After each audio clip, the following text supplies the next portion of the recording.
Salut à tous, c'est l'activiste Chata, on se retrouve aujourd'hui pour célébrer nos héros, nos artistes, nos talents. Et aujourd'hui, cette édition sera consacrée à Christiane Taubira, la Guyane en grand. Yes, la Guyane. Vous connaissez? Bon, alors... Ça y est, ça fait pas plan pour qu'on fait rien. Je l'ai tué, mon malgré mon pas rien. Fuck that. Laissez au Batman. Passion, papier, fait-moi rien. Christiane Taubira est née en 1952 à Cayenne, en Guyane. Sa mère est aide-soignante et elle a élevé seule ses enfants, donc Christiane Taubira et ses 10 autres enfants. Christiane Taubira est diplômée en sociologie, en sciences économiques et en ethnologie afro-américaine. Donc madame a un vrai bagage, quoi, t'as compris. Elle est très vite devenue une militante indépendantiste dès les années 70 auprès du mouvement guyanais de décolonisation, auprès de son mari Roland Delanon, donc qui sera son mari. Et ils auront quatre enfants ensemble. Donc ce monsieur est un généticien et un militant indépendantiste. Donc ça va être vraiment de la lutte très active. Il y aura des histoires de prison. Son mari va faire de la prison à un moment donné. Ils vont vivre dans la clandestinité. C'était vraiment des activistes très actifs. Donc voilà. En 1992, elle va fonder avec son mari le parti Walwari. Donc c'est un parti qui se veut socialiste et pour l'autonomie de la Guyane. Donc voilà. Elle sera également cofondatrice de CARIPOC, la Confédération Caraïbe de la coopération agricole. De 1993 à 2012, elle sera députée de la première circonscription de Guyane. En 1998, elle va se présenter aux élections régionales.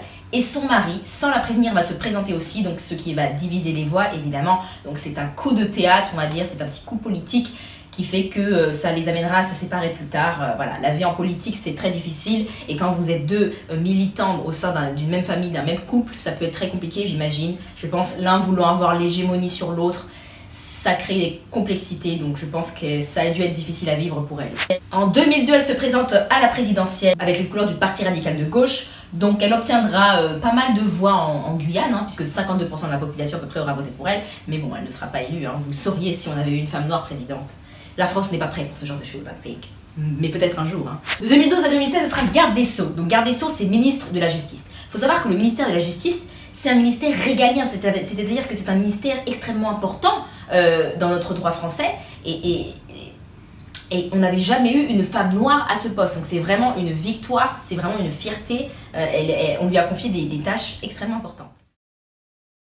Christiane Taubira, c'est une dame que l'on doit respecter. On peut ne pas être d'accord avec tout ce qu'elle dit, tout ce qu'elle a fait. Mais c'est une femme qui est courageuse, qui tient ses convictions. Je vais vous rappeler un petit peu tout ce qu'elle a fait.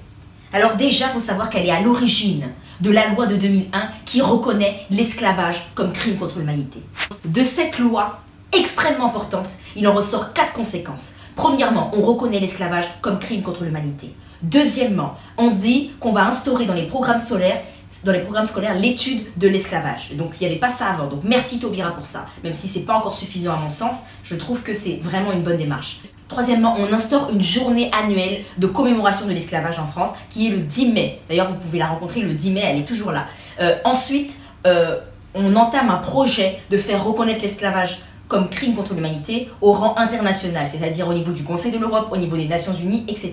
Donc cette loi, cette prise de position extrêmement importante, qui lui a valu beaucoup de critiques, beaucoup de détracteurs, et je ferai une vidéo spécialement dessus, eh bien c'est un acte courageux et qui est énorme et exemplaire. Pour toutes les communautés noires, c'est vraiment incroyable, c'est vraiment hyper important de célébrer cette loi. Ce n'est qu'en 2001, vous vous rendez compte que la France a reconnu que l'esclavage était un crime contre l'humanité. Et pour ça, merci Taubira, respect and big up. En 2013, on sait qu'elle est à l'origine de la loi pour le mariage pour tous, donc qui va permettre aux homosexuels de se marier. C'est une loi aussi progressiste. Ça montre encore que cette femme-là vit avec son temps, que cette femme-là est ouverte d'esprit, que cette femme-là est tolérante. Je peux comprendre que vous ne soyez pas forcément d'accord, mais à un moment donné, regardez autour de vous, cette femme porte les valeurs de tous et les valeurs de l'égalité. L'égalité, c'est ça, l'égalité entre tous, l'égalité entre les blancs, entre les noirs, entre les gens de gauche, entre les gens de droite, entre les homosexuels, entre les hétérosexuels. L'égalité, c'est ça. Enfin, en 2016, alors que la France souffre du terrorisme et qu'on se pose plein de questions, comment punir ces gens-là,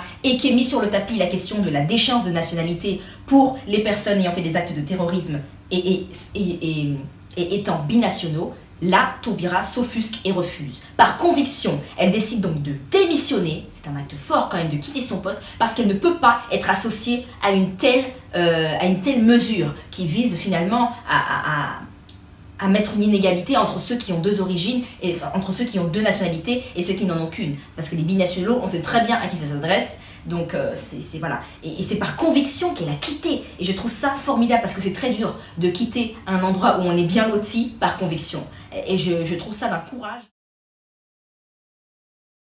Christiane Taubira est aussi une oratrice de talent. J'ai eu la chance de la voir discourir lors d'un prix d'éloquence. Donc je l'ai vue et elle est tellement cultivée et c'est une poète. Elle fait des belles phrases, elle a toujours le mot juste et elle est toujours humble aussi. Elle est d'une grande sincérité dans ses discours, on le voit, et même quand on l'interviewe, voilà, quand il y a des interviews comme ça spontanées sur des choses parfois désagréables, elle arrive à trouver le mot juste, à bien s'exprimer et à vraiment dégager une aura, quelque chose. Donc voilà, c'est aussi une auteure, elle a écrit de nombreux ouvrages, par exemple Murmure à la jeunesse ou L'esclavage raconté à ma fille. Donc c'est vraiment une figure pour nous, vraiment cette Guyanaise est un modèle de réussite pour nous tous et ça fait plaisir de la voir dans la sphère politique. Voilà, donc c'est la fin de cette vidéo. C'était vraiment une vidéo pour vous montrer, donc cette catégorie de vidéos vise à vous montrer les talents qu'on a chez nous, que ce soit dans la politique, dans les artistes ou encore dans les chercheurs ou autres. Vraiment mon objectif c'est de vous montrer qu'on est une terre, on est une communauté on est une communauté riche en talents, riche en grandes personnes. Donc on va étudier tout ça ensemble. Donc voilà, n'hésitez pas à liker, partager et à vous abonner, c'est très important.